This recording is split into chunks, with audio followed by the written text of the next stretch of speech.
Subscribe now and press the bell icon. Never miss an update. Hello. In this video, we will discuss in brief the life and works of Christopher Marlowe. Marlowe was born in 1564 in the town of Canterbury. He was the son of a poor shoemaker.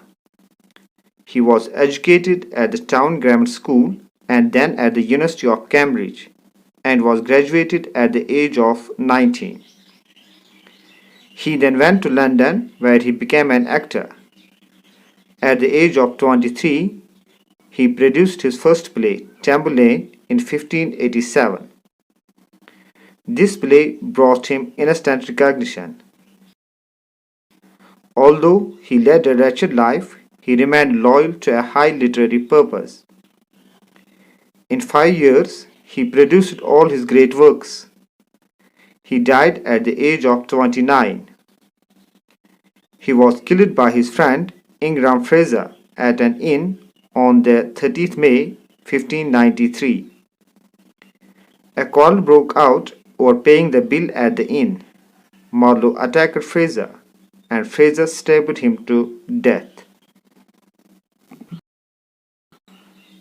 Marlowe's first work is Tamburlaine the Great. This play appeared in 2 parts, first in 1587 and the second in 1588.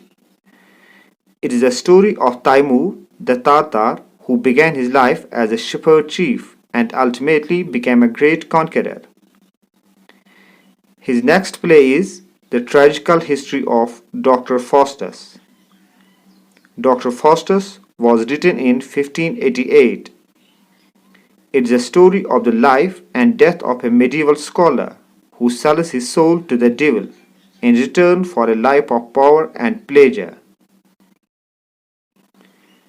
His next play is The Jew of Malta.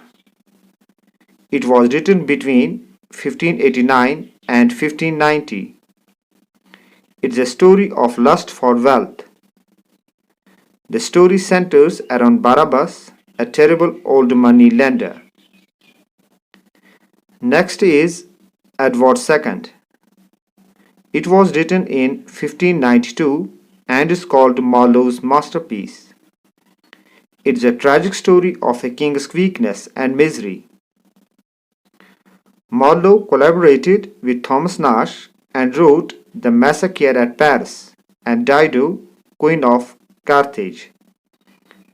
Marlowe wrote a poem called Hero and Leander.